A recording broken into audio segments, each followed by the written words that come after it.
Hey guys, welcome to Let's Play Chrono. Last time, we found out we're in a parallel world. Which, if you've been playing along, you could probably gather at this point, something was obviously just different enough that we're obviously somewhere else. Though if you were, the actual people involved, I'm sure you would have a lot more trouble grasping onto that. Anyway, after we learned that, I went into a rather in-depth tutorial explanation on how elements work and how the field effect works and how to build up lots and lots of damage. I thought that was relatively well. Hopefully that made sense to you guys. Hopefully it came across as well as I think it did. I have edited that episode, so I've hopefully been able to clarify things by on-screen guides and all that to make sure it makes sense to you guys.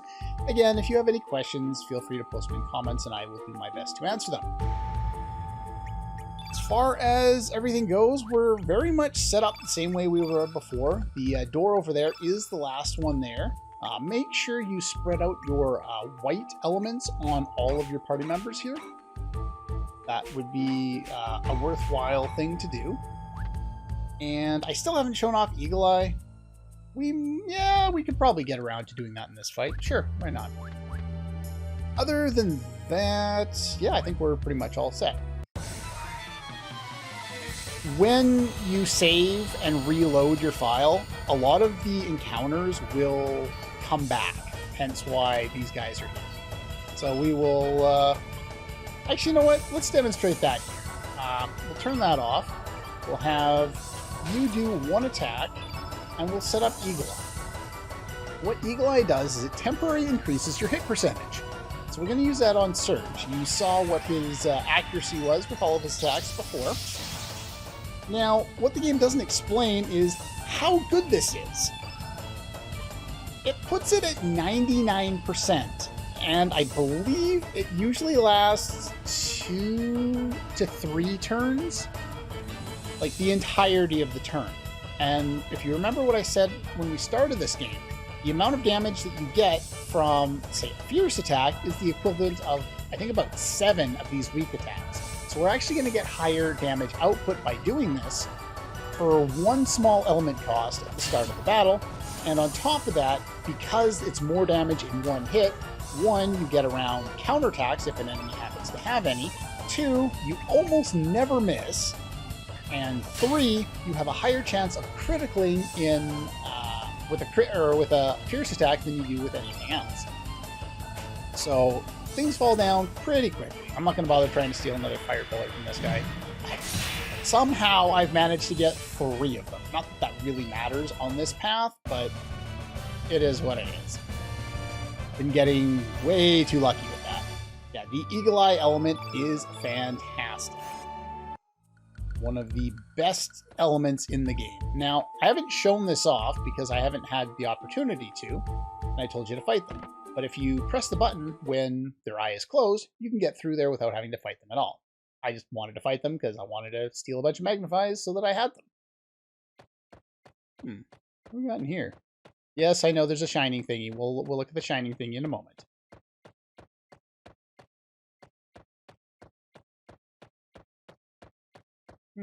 Well, apparently we can't do anything. Fine, we'll look at the shiny thingy.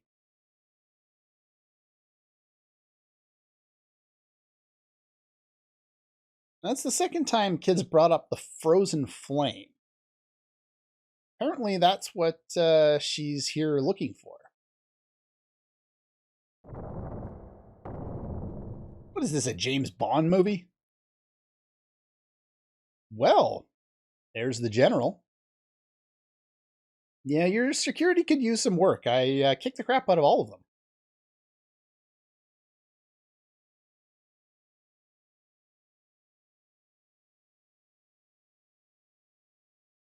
Yeah, why did you send your dragoons after me? I'm still trying to figure this out. So you don't know what's going on. Mystery Man. That's an interesting face. The vermin are here to see you. You remember the guards at the front gate? A he-beast. saved me the trouble of finding you. If you remember, I think it was... Who did we talk to? We talked to somebody else who said that a greater challenge awaits, or someone else was, you know, the mystery guy from Poor was supposed to be the one that was after the ghost in Arnie, which was the Surge. So apparently this guy, Lynx, is the one who's after me. What the hell did you just do? Is that supposed to be a joke? Come for two things. Oh, the Frozen Flame and your life. Apparently, these two have a past, and Lynx managed to murder someone that Kid knows. A member of the fearsome band of thieves known as the Radical Dreamers. Now, if you remember, various people that we've talked to have talked about these Radical Dreamers, a thief group from the mainland, and as well as this legendary Frozen Flame that some people seem to be after.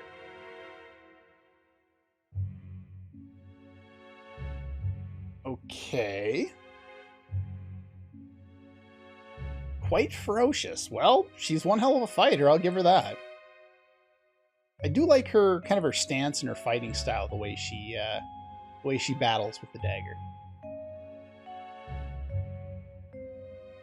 What exactly has he done? Frozen Flame is not here. The jewel lies hidden in the Sea of Eden, a place where past and future collide. Looks like I'll have to put that part off till later. In the meantime, I will settle my score with you. Prepare to meet your maker. And we have boss time against Lynx. Lynx is an interesting one.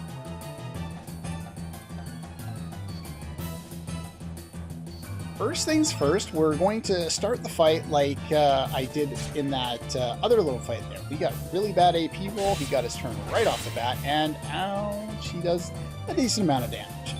So we want to set up Eagle Eye on Surge.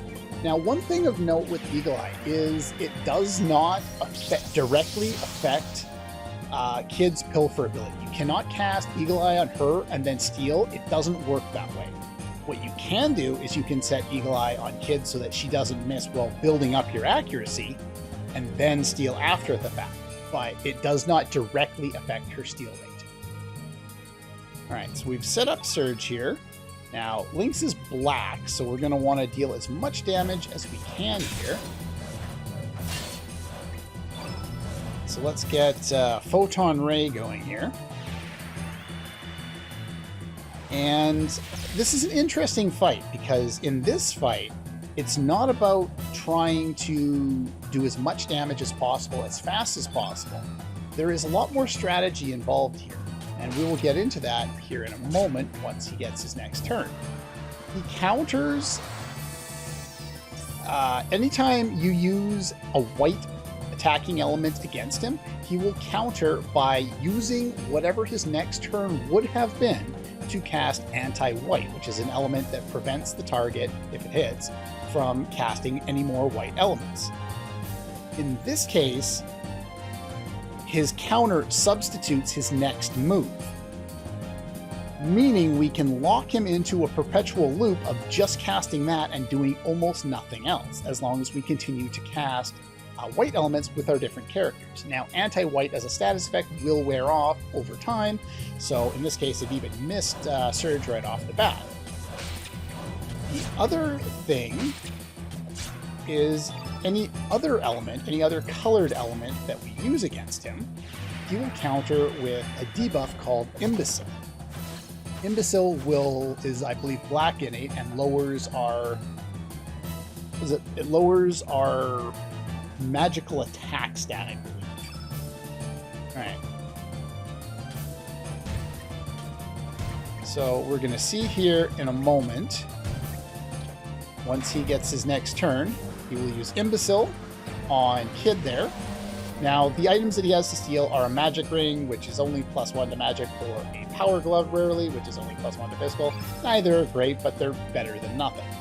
So he's done up with all his counters now. So the next thing I want to do is I want to cast another white element so that instead of attacking me or doing any type of damage, he will instead be forced to counter whatever I've done against him. Now, I'm not going to get a lot of damage out of casting a white element with Guile, especially with no white on the field, but I am at least going to be able to delay him from being able to do any damage to me. I'm also going to completely nuke him, because I managed to take him down slow. Once he gets into this state, you want to be absolutely certain that you take him out really, really, really quickly, because he can do Hell Soul, which, as I talked about, is an instant death attack. It seems to work a lot more often when the enemy uses it than when I use it. Anyway, black innate, he falls down to white innate attacks pretty easily.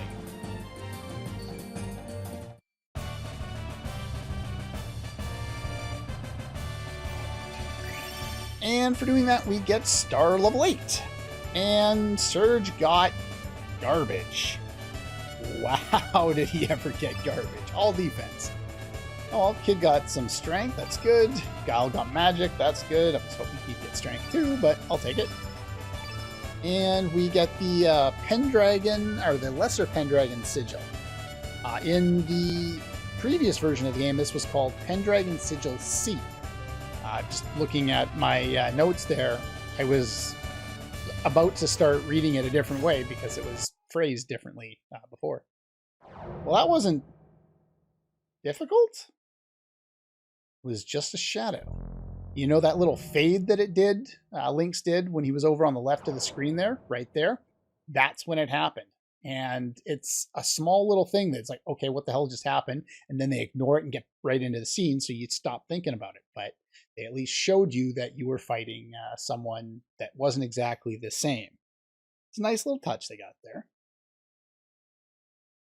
Just a shadow of mine is enough to deal with. Not really, I kind of nuked it.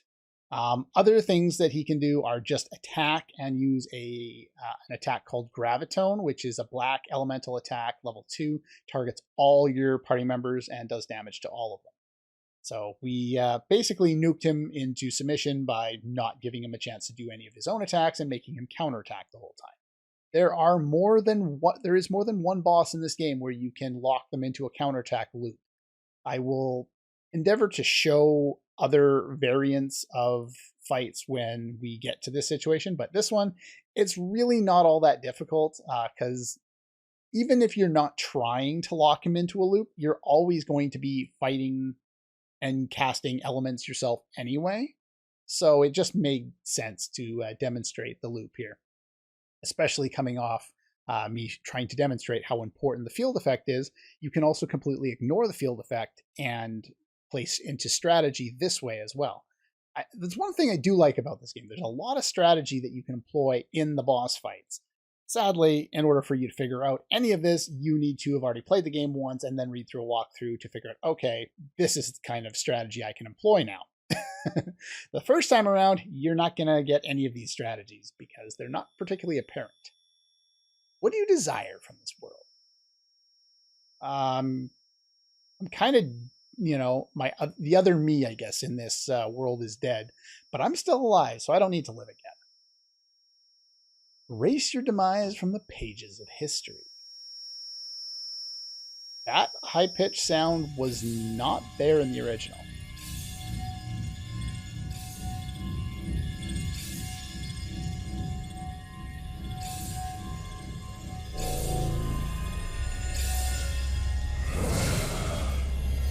Whoa.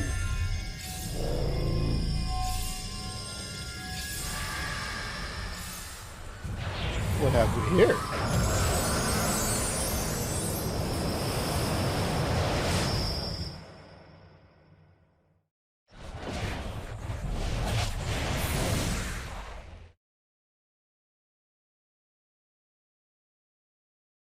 Okay, I'm just going to completely ignore all of those things because talking about any of them would be spoilery.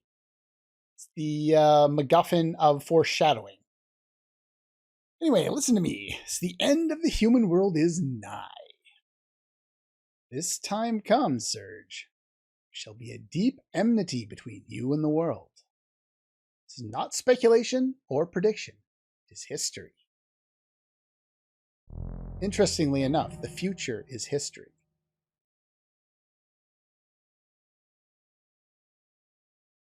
You cannot escape. Something I want to ask you. Oh, Riddell. You've been planning a... Okay, well, we've got a hostage. Not exactly the good guys in this situation, are we? Our lives are at stake. Ain't nothing dirty about saving your own skin. Oh, they've changed this too. In the PlayStation version of the game, this was done in a regular dialogue box, but the text was grayed out instead of being like white. It was grayed out instead. I'm not sure which one I like more. Basically, this is Kid whispering to Riddell that she's got no intention of hurting her. She just needs to get us out of here.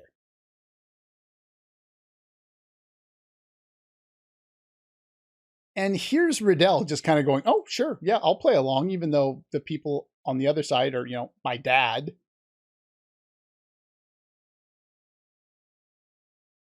Yeah, this is a very interesting scene.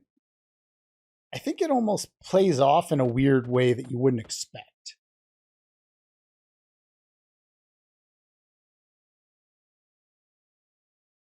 Well, we managed to get in here just fine. Well, there goes the escape route.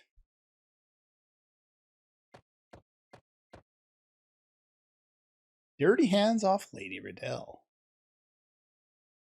3 bags full, sir. Kid actually has a lot of personality in her dialogue. I'm not 100% sure because I was half paying attention to a lot of the dialogue during my test run, but I'm not sure if they went this full on with her dialogue the first time around. I'm not 100% sure. They might have. A lot, like some of the lines are definitely the same, but there might be a little bit additional personality here this time. I'm not sure. Someone who's more familiar with the dialogue will have to let me know. Why are you just walking casually? It seems kind of odd that way. Like maybe they should have cut the scene off ahead of time. Well, since I came up here last time, you already knew that this was a dead end. There's no way out of here. Kind of went the wrong way, though they blocked off our only route of escape. Not sure I buy that you will, but how about you clear the way forward and we'll back on out of there, and once we hit the gate, we'll give you Riddell.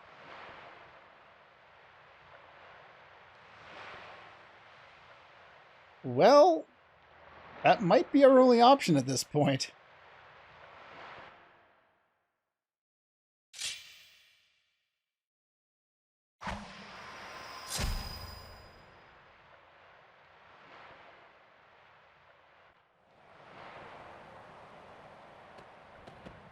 Because of the limitations of the PlayStation, they weren't able to show that scene in kind of probably the full intent that they were going for. What are you willing to die for? Have you now? Who the bloody hell are you and why are you after me? Long time, huh?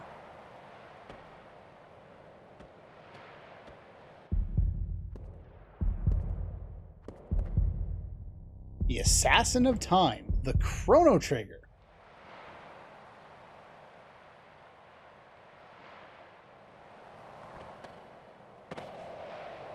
Cannonball.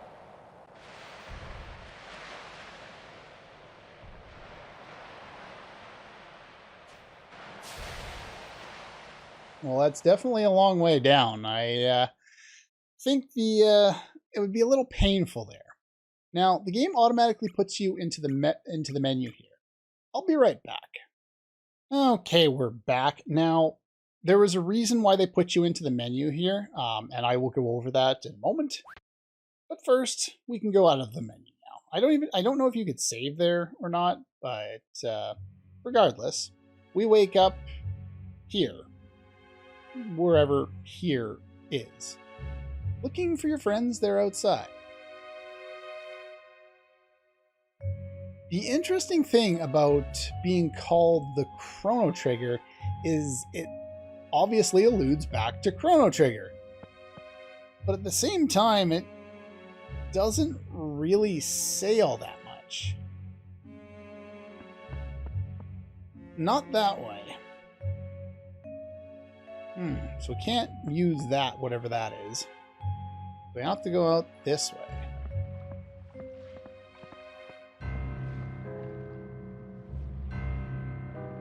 Yeah. Well, it's nice of him that he stuck around to wait for us, even though we were in that thing half the night. Okay.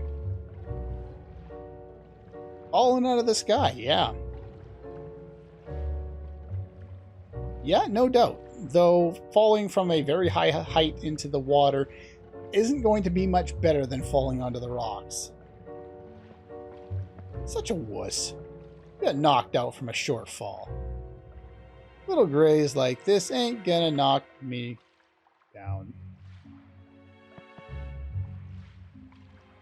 Now, what was happening there during the flash of cutscenes there is Lynx brought out a dagger to throw at Kid.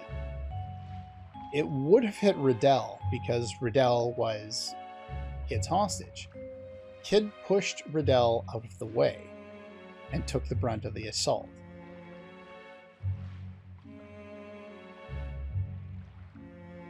They're not super clear on it, but that is indeed what happens.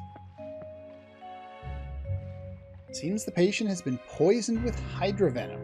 Apparently, Lynx's dagger or short sword or whatever it was tipped into venom. At most 2 days to live. We had Hydra humor, can neutralize the poison.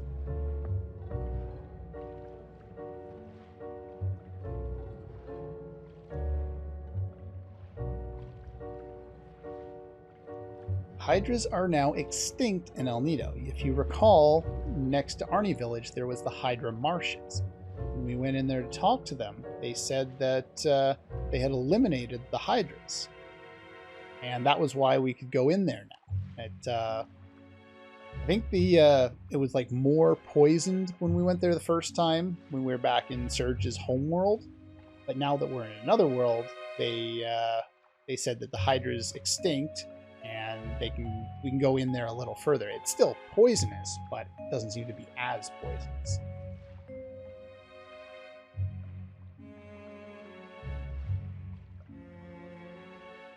Hydras are rare and valuable creatures. Blood, bones, meat, every part is valuable.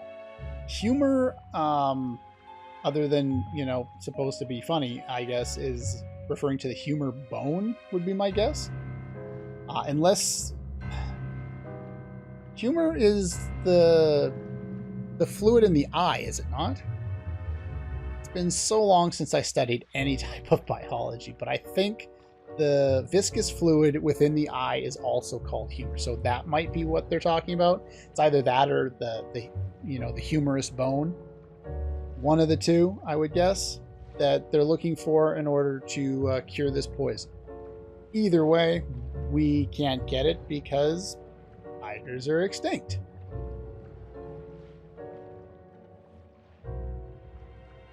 Yep, that's humanity for you. How else can we find it? Could we go to the mainland? The mainland of Chrono Trigger? Abso-fucking-lutely. Let's go now. What do you mean it's not possible? The currents of El Nido are extremely dangerous this time. It would be futile to try and cross the sea unless you are on a large vessel. Even if you manage to get there, chances of finding hydrohumor are bleak. And we don't have that much time.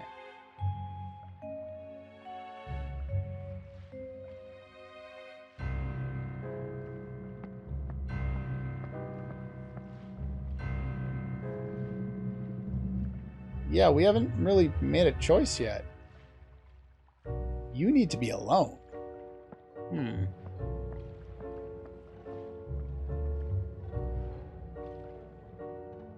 What are we gonna do?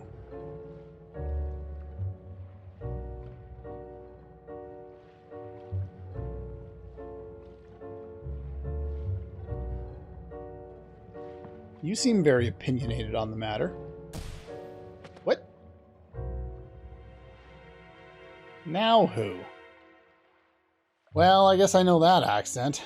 Well, I guess it could be one of two people now, couldn't it? There's two people that talk in the French-English, you know, merged language. And it was one of two. I guess it only makes sense that it's this one. This isn't Pierre's path.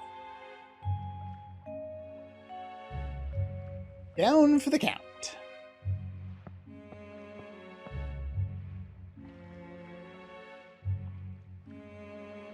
Oh? What do you mean, we? Yeah, who are you? We kind of know your name anyway? Chicken Hawk. Well, I guess it's a step up from Chicken Wuss, but,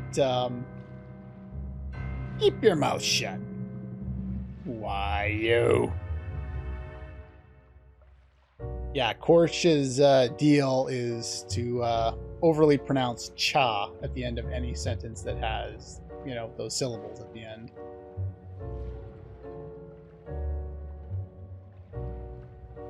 And there's your confirmation if it wasn't obvious from the portrait. Harley is indeed female.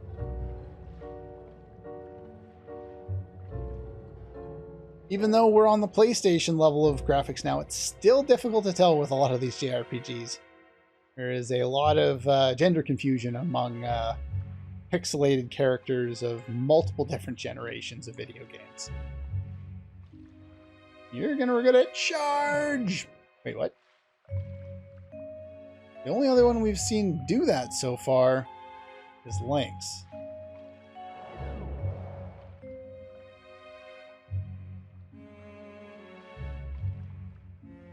Well, of course it does seem a little simple, but...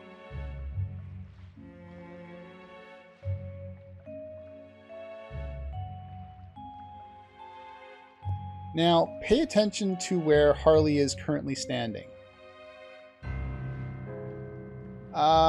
No. I think I'm good. Oh, they fixed it! In the PlayStation version, you could still see a slight highlight of where Harley was standing there. They didn't quite fully remove it from the image after. She wasn't 100% transparent. It was very hard to tell, but I don't see it at all anymore.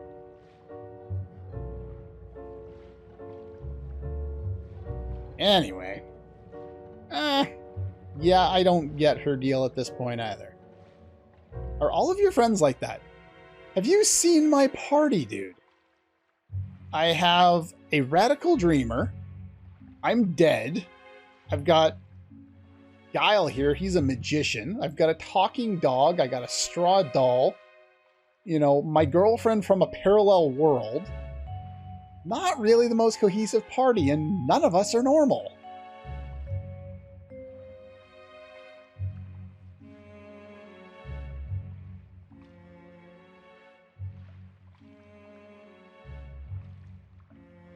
All right, we can go talk to some people now. Worrying about you.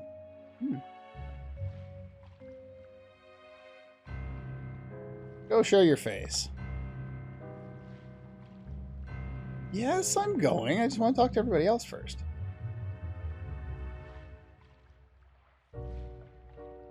Yeah, kid looks a little different with her hair down there instead of up in her ponytail. Or... that is a ponytail, right? Whatever. I'll leave this with you. My favorite amulet. The Astral Amulet.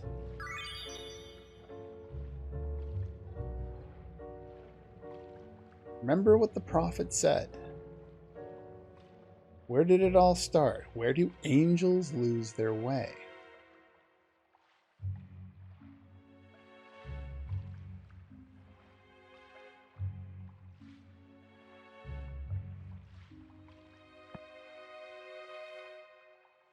No more hydras in this world. No way to get to the mainland. You consider take a 1 in a million chance to search for the thing just to save a girl you barely even know.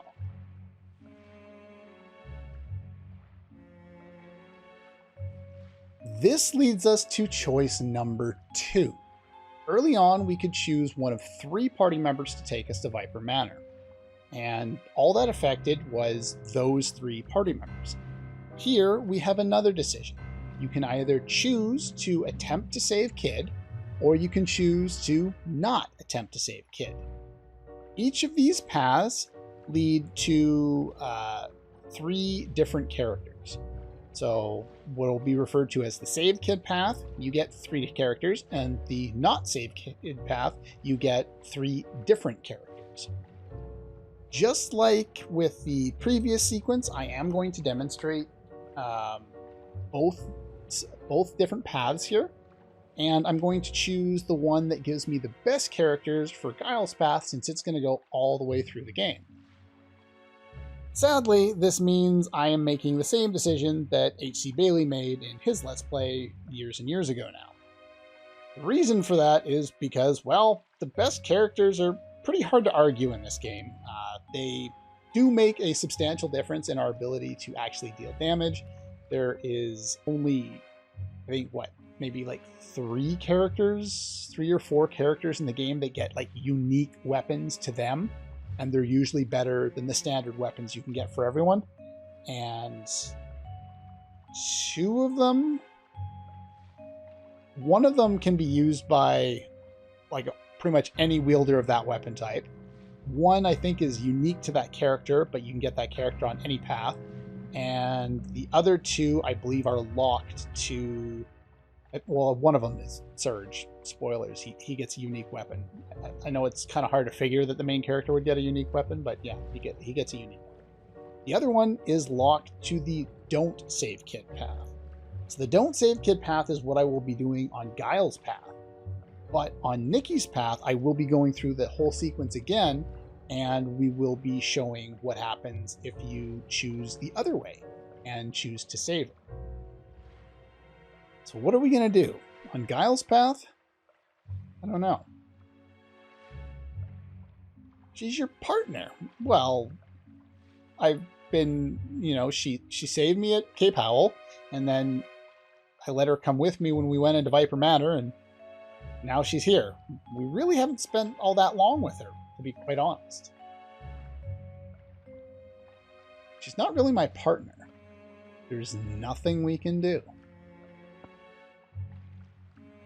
Those are the 2 choices required in order to set things in motion for the Don't Save Kid path.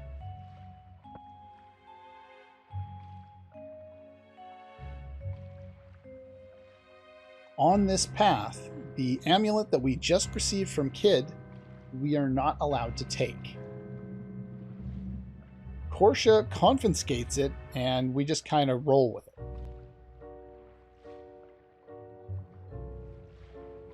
But then again,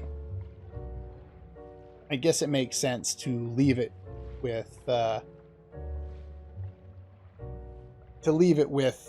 Kid there, since it is her amulet and we're not going out of our way to save her.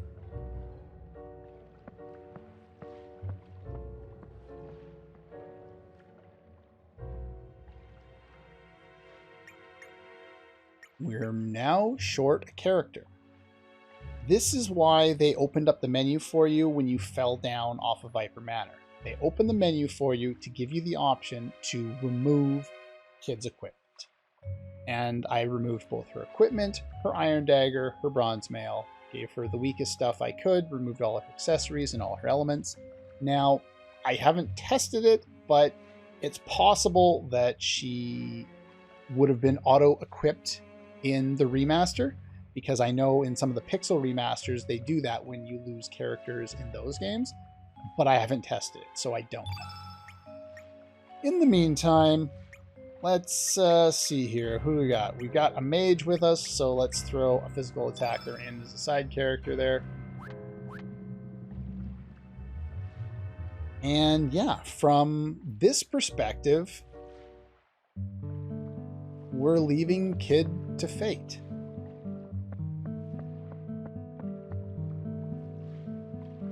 They will do their best.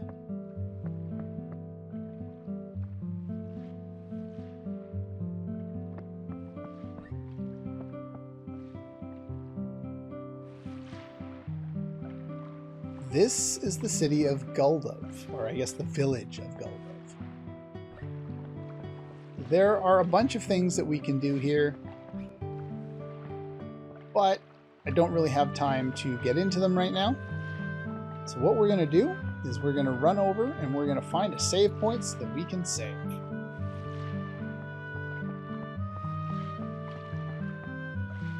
Actually, I don't even think there is a save point accessible right now, to be quite honest. Can I get in here yet? Nope.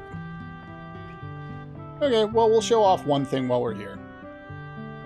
Okay, you're not gonna let me. Never mind. Well, that's unfortunate. Well, I guess that's all for this one. I guess I'll have to record the next episode right away so that I can get to a save point, because I'm currently without a save point. The advantage of doing a Let's Play with an emulator is I can save the state whenever the bloody hell I want. Makes my life easier. I thought there was a save point right here, but I guess I was wrong. But anyway, that's pretty much all for this one. And I'll see you guys next time.